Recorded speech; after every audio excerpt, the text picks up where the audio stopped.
মদিনায় একজন গরিব মানুষ ছিল, কাপড়টা ছিল সেরা। কোন দিন স্যান্ডেল পরেছে মনে নাই।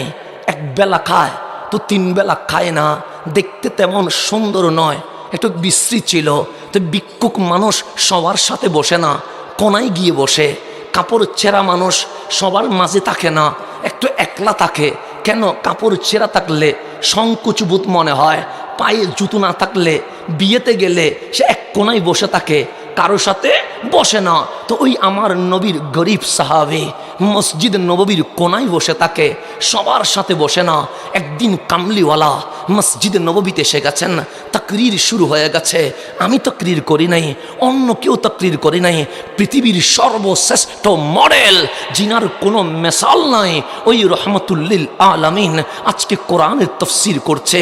দেখলেন সবাই সুন্দর করে বসেছে, কিন্তু এক গরিব সাহাবী, নাম তার জুলাইবিব, কেউ নাম কোনোদিন জিজ্ঞেস করে নাই, কোনায় বসে আছে। কামলিওয়ালা বক্তব্য দিতে দিতে হঠাৎ থেমে গেলেন, ডাক দিয়ে বললেন, সাহাবী আমার, ওই কোনায় যে বসে আছে তারে কি তোমরা চিনো? আতারিফুহু, তোমরা কি ওকে চিনো? তখন সাহাবায়ে কেরাম বলে, লা, নবীর জীবনে কখনো নাম জিজ্ঞেস করি নাই। হ্যাঁ দেখি উনি মসজিদে নববীর কোনায় বসে থাকে, হ্যাঁ দেখি বড় গরিব মানুষ, কিন্তু জীবনে নাম জিজ্ঞেস করার কোনো সুযোগ হয় নাই। আমার নবী বললেন, তাল এদিকে এসো। ওই গরিব সাহাবী উঠে নবীর কাছে আসলেন। আমার নবী ডান হাতটা ধরলেন, ধরে বললেন, সাহাবী শোনো, এটা কে জানো? ওয়া হুয়া জুলাইবিবি, এটা আমি নবীর জুলাইবিব। দেখেন গরিবরে নবী কেমন ভালোবাসছে, এটা আমি নবীর জুলাইবিব। যেমন মাইকওয়ালার নাম আমি জিজ্ঞেস করব না, এরকম কে জিজ্ঞেস করবে? কিন্তু আমার নবী আমার জুলাইবিব। নবী যদি আমার বলে, দামি না অদামি? দামি। তো আমার রসুল পরক্ষণে বললেন, জুলাইবিব বিয়ে করবা না? জুলাইবিব হাসি দিয়ে বলে, নবী রে, আমি পাড়া সেরা কাপড় পরি, পায়ে স্যান্ডেল নাই, এক বেলা খায় তিন বেলা খায় না, আমার কার মেয়ে বিয়ে দিবে? আমি কেমনে বিয়ে করব? কেউ তো জেনে শুনে একজন অসহায় মানুষকে তার মেয়ে কখনো বিয়ে দিবে না। আমার রসুল বলেন, যাও। উনি চলে গিয়ে ওই কোনায় বসে গেল। রসুল মাহফিল শেষ করে চলে গেলেন। তারপরের দিন আমার নবী আবার আসলেন, মসজিদে নববী আবার সেজে গেল। হঠাৎ মাহফিল করতে করতে আমার নবী থেমে গেলেন, ডাক দিয়ে বললেন, সাহাবী, ওই কোনায় একজন আমার প্রিয় বসে আছে, চিনোনি ওনারে? সাহাবায়ে কেরাম অবাক হয়ে গেলেন, কিরে গতকালও জিজ্ঞেস করেছে, আজকেও জিজ্ঞেস করছে, নিশ্চয়ই কোনো কারণ আছে। সাহাবায়ে কেরাম বলে, লা, নবীরে আমরা ওনারে চিনি না ভালো করে।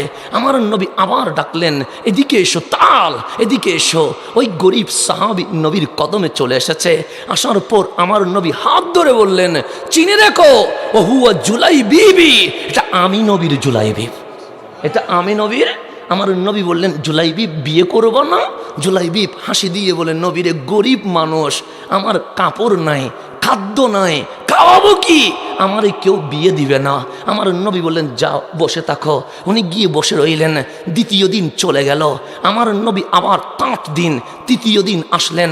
মাহফিল শুরু হয়ে গেছে, জমে গেছে মাহফিল। হঠাৎ মাঝখানে থেমে গেলেন, থেমে বললেন, সাহাবী আমার, ওই কোনায় আমার এক প্রিয় সাহাবী বসে আছে, আর তারিফুহু, তোমরা কি ওনাকে চিনো? সাহাবায়ে কেরাম বড় আশ্চর্য হলেন। প্রথম দিনও জিজ্ঞেস করলেন, দ্বিতীয় দিনও জিজ্ঞেস করলেন, আজ 3rd ডে, তৃতীয় দিনও জিজ্ঞেস করছে, নিশ্চয়ই এর পিছনে কোনো কারণ আছে। তখন 2 হাত তুলে বললেন, আল্লাহু ওয়া রাসূলুহু আ'লাম, নবীরে আমরা কিছু জানি না, আল্লাহ এবং রসুল জানে। আমার নবী তারে ডাকলেন, এদিকে এসো। উনি আবার কম্পে কেঁপে নবীর কাছে আসলেন। আমার নবী বললেন, ও আমার সাহাবী, ওকে চিনে রেখো, ও হুয়া জুলাইবিবি, এটা আমি নবীর জুলাইবিব। আমার নবী বললেন, জুলাইবিব বিয়ে করবা না? জুলাইবিব হাসি দিয়ে বলে, নবীরে, প্রথম দিনও জিজ্ঞেস করলেন, আমি উত্তর দিয়েছি। দ্বিতীয় দিনও জিজ্ঞেস করলেন, আমি উত্তর দিয়েছি। আজ তৃতীয় দিন, আমি কি বলবো? আমারে কে মেয়ে বিয়ে দিবে? আমার রসুল বললেন, যাও, তোমার বিয়ের ব্যবস্থা আমি কামলিওয়ালা করে দিব। যার কিছু নাই তার নবী আছে, যার কিছু নাই তার কি আছে? আমার নবী বলছে, তোমার বিয়ের ঘটক আমি নবী হব। ওই জুলাইবিব আশ্চর্য হয়ে বললেন, নবী রে, কে আমাকে তার মেয়ে পাত্রস্থ করবে? আমার নবী বলেন, যাও, ওই মদিনার আনসার সাহাবী তার এক সুন্দরী রমণী আছে, মেয়ে আছে, আমি নবী অর্ডার করেছি তার মেয়ে যেন জুলাইবিবের সাথে বিয়ে দিয়ে দেয়।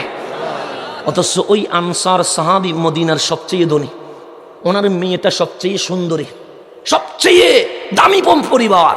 জুলাইবিব কাঁপছে, এত দামি পরিবারের সাথে এক সেরা কাপড়ওয়ালা গরিব দেখতে বিশ্রী এরকম মানুষকে কখনো বিয়ে দিবে? কিন্তু নবী যখন বলেছেন না করার কোনো সুযোগ আছে, চলে গেলেন ওই সাহাবীর ঘরে, গিয়ে দরজায় টাক টাক করে আওয়াজ করলেন।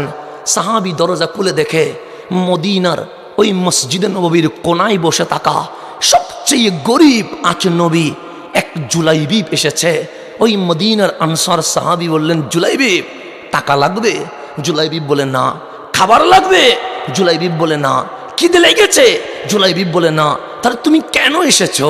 তখন ওই সাহাবী জুলাইবিব বলছেন, আমার নবী পাঠিয়েছে। সে কেন পাঠিয়েছে? সে আমার রসুল বলেছে আপনার ঘরে নাকি এক বিবাহের উপযুক্ত সুন্দরী মেয়ে আছে। হ্যাঁ আছে তো। তো নবী কি বলেছে?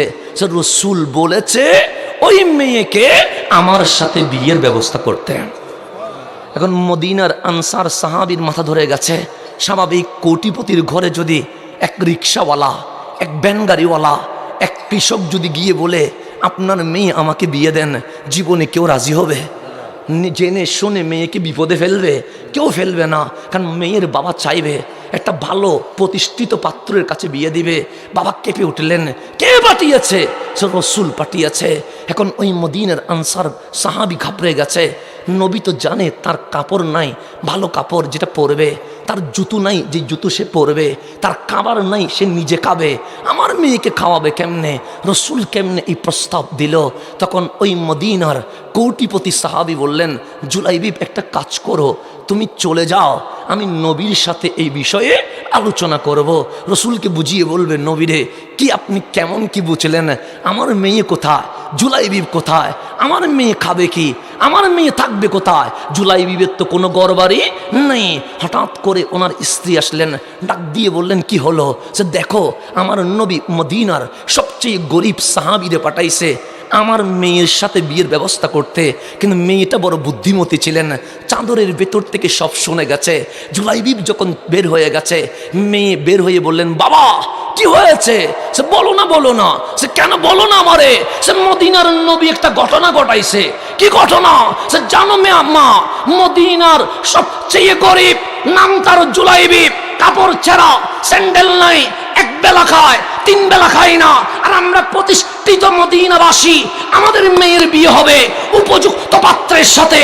কিন্তু নবী বলছে তোমাকে নাকি জুলাইবিবের সাথে বিয়ের ব্যবস্থা করব। তখন মেয়ে বলছে, বাবা আর কোনো ভাবনা করার দরকার নাই, নবী যেই বিয়েতে রাজি, আমি মেয়েও সেই বিয়েতে রাজি। আজকে আমার মা বোন মাহফিল শুনছে কিনা?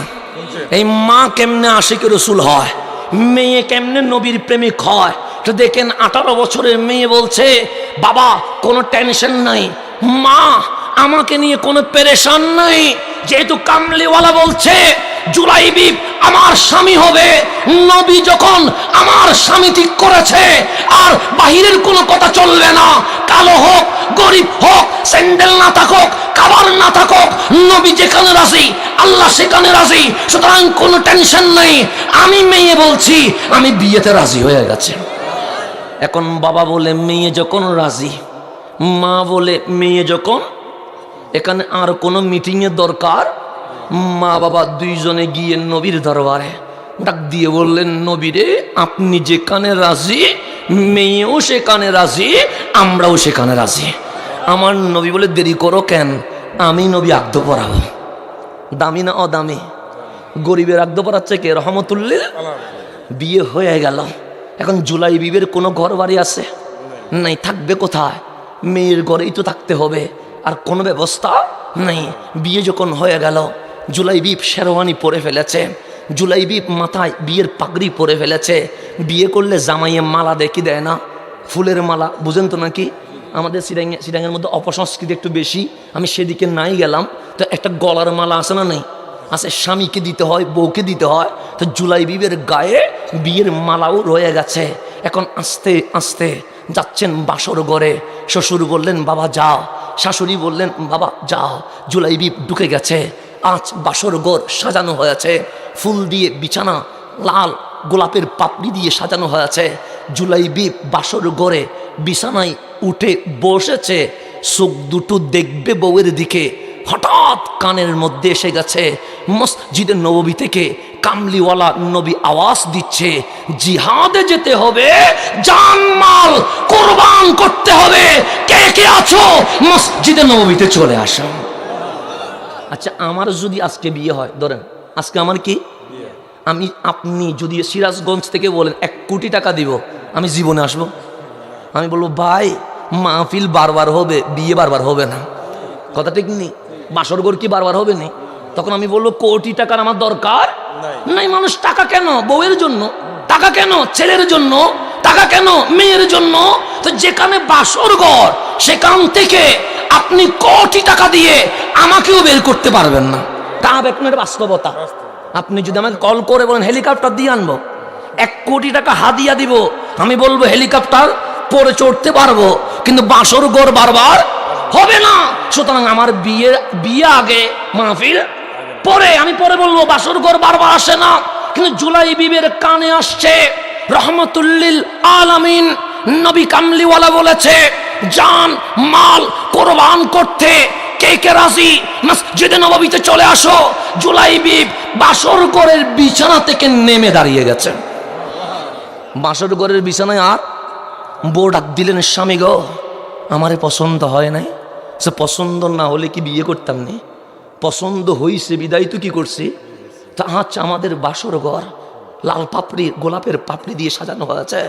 আজ পুরা ঘরটা বাবা মা মিলে সুন্দর করে সাজিয়েছে, আপনি দাঁড়িয়ে গেছেন কেন? তখন জুলাইবিব বললেন বৌরে যদি বেঁচে থাকি 100 রাত বাসরঘর সাজিয়ে দিব। আজ আমার নবী ডেকেছে, কাইকে আছো জান মাল কোরবান করতে হবে। আমার বাসর ঘরের দরকার নাই, নবীর কদমে কোরবান করার বড় দরকার। ঘর থেকে বিছানাতে কি হয়ে গেছে? নেমে গেছে। দেখেন সাহাবী কারে কয়, আশিক কারে কয়, প্রেমিক কারে কয়। জুলাইবিব দাঁড়িয়ে গেছে। বিবি বললেন নতুন বিয়ে করেছেন, নবী আপনাকে জিজ্ঞেস করবে না। জুলাইবিব বলে জিজ্ঞেস করুক আর নাই করুক, বিবি আমি বিদায় নিলাম, বেঁচে থাকলে দেখা হবে, আর যদি মারা যায় জান্নাতে দেখা হয়ে যাবে। মাওলা সেখানে আমাদের বাসর ঘরের ব্যবস্থা করে দিবে। জুলাইবিব বাসর ঘরের দরজা খুলে ফেললেন। যখন শ্বশুর দেখলেন জুলাইবিব বের হয়ে যাচ্ছে, হঠাৎ করে শ্বশুর বললেন জুলাইবিব আইনা তাজহাব, জুলাইবিব যাচ্ছ কোথায়? জুলাইবিব বলেন আযহাবু ইলা রাসূলিল্লাহ, আমাকে বাধা দিয়েন না, আমি নবীর দরবারে যাচ্ছি। তখন শ্বশুর বলে জুলাইবিব লিমাজা, কেন তুমি বাসর ঘর ছেড়ে দিয়ে নবীর কদমে যাচ্ছেন? তখন জুলাইবিব বলেন শ্বশুর আব্বা শোনেন নাই, নবীজি মসজিদে নববী থেকে বলেছে জিহাদে যেতে হবে, জান মাল কোরবান করতে হবে। আমার তো মাল নাই যেটা নবীর কদমে দিব, জান যেহেতু আছে এটা অন্তত নবীর কদমে দিতে চায়। তখন শ্বশুর বললেন জুলাইবিব তুমি যাও না, নতুন বিয়ে করেছ, নবীজি তোমাকে পাকড়াও করবে না, ধরবে না, জিজ্ঞেস করবে না। জিহাদে যাওয়ার জন্য অনেকেই আছে। জুলাইবিব বলে অনেকেই থাক, কিন্তু আমি যদি এইবার জান দিতে না পারি হয়তোবা মালিক আমাকে আর কখনো কবুল করবে না। শ্বশুর আব্বা মেয়েকে বুঝিয়ে দিয়ে এসেছে, আমি বলেছি ওকে দেখা হলে 100বার বাসর ঘর সাজাবো, দেখা না হলে জান্নাতে বাসর ঘর সাজাবে। হঠাৎ করে বের হয়ে গেলেন দরজা থেকে। এখনো শেরওয়ানি গায়ে রয়ে গেছে, এখনো বিয়ের পাগড়ি মাথায় রয়ে গেছে, এখনো মালাটা খুলে রাখতে পারে নাই। ওই মালা পরে হাঁটতে হাঁটতে মসজিদে নববীর দরজায় চলে এসেছে। আস্তে আস্তে করে নবীর সামনে আসতে লাগলেন। রসুল চোখ তুলে দেখে নতুন দুলহা জুলাইবিব মসজিদে নববীতে চলে এসেছে। আমার রসুল বললেন জুলাইবিব কেন এসেছ? তখন জুলাইবিব বলেন নবীরে আপনি বললেন জিহাদে জান মাল দিতে হবে, আমার কাছে তো মাল নাই, গরিব মানুষ, জান দিতে এসেছি। আমার নবী বললেন তোমার জিহাদে যাওয়ার দরকার নাই, চলে যাও, তুমি বাসর ঘরে যাও, তুমি নতুন বিয়ে করেছ, তোমার বউয়ের হক আছে, ফিরে যাও।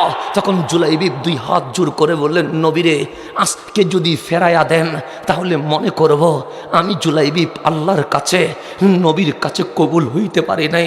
নবীরে বেঁচে থাকলে 100 রাত বাসর ঘর সাজাবো, আর যদি শহীদ হয়ে যায় মালিক আমাদের জান্নাতে বাসর ঘর সাজিয়ে দেবে। নবীরে আমারে বিদায় দিয়েন না, মনে করব আমি কবুল হই নাই। নবী দেখলেন বেশি জোরাজুরি করছে, বললেন জুলাইবিব ঠিক আছে আসো। জিহাদের ময়দানে চলে গেলেন। যুদ্ধ শুরু হয়ে গেছে, শেরওয়ানি কলার সুযোগ হয় নাই, বিয়ের পাগড়ি কলার সুযোগ হয় নাই। ওই অবস্থায় জিহাদের ময়দানে নেমে গেছে, জিহাদ চলছে। হঠাৎ কিছুক্ষণ পর, 4-5 ঘন্টা পর অ্যালাউন্স হয়ে গেছে মুসলমান যুদ্ধে জিতে গেছে। আমার কামলিওয়ালা বললেন এই যুদ্ধে যারা শহীদ হয়েছে তাদের লাশগুলো নিয়ে আসো। যে যারে চিনে প্রত্যেকের লাশগুলো নিয়ে আসলেন। আমার নবী ডানে বামে কারে যেন খুঁজে, একবার সামনে তাকায়, আরেকবার পিছনে তাকায়, আরেকবার ডানে তাকায়, আরেকবার বামে তাকায়, আরেকবার লাশগুলোর দিকে তাকায়। সাহাবাই কারাম বলেন নবীরে কারে খুঁজেন? সবাইরে তো নিয়ে আসছি। আমার নবী সবার চেহারা দেখে বললেন তোমরা একজনরে আনো নাই, সে শেখে সাইনা জুলাই বিবি, আমার জুলাইবিব কয়ে। সবাই আছে কিন্তু জুলাইবিব নাই। দেখেন জুলাইবিব নাই। গরিবের কথা কেউ খবর রাখে না, কিন্তু কামলিওয়ালা খবর রাখে কি রাখে না? রাখে। সাইনা জুলাই বিবি, আমার জুলাইবিব কয়ে, আমার জুলাইবিব কয়ে। তখন আমার নবী ওই যুদ্ধের ময়দানে খুঁজতেছেন, দেখলেন 7টা মুশরিকের লাশের মাঝখানে জুলাইবিবের লাশ শুয়ে আছে। তখন আমার নবী দৌড় দিয়া জুলাইবিবের লাশকে বুকে লাগাইয়া বলছেন জুলাইবিব 7টা মুশরিকরে মারার পর তুমি আজকে শহীদ হয়ে গেলা। দেখেন আজ জুলাইবিব বাসর ঘর ছেড়ে দিয়েছে ইসলামের জন্য, কোরআনের জন্য, আল্লাহর জন্য, নবীর জন্য। আমরা কি করেছি?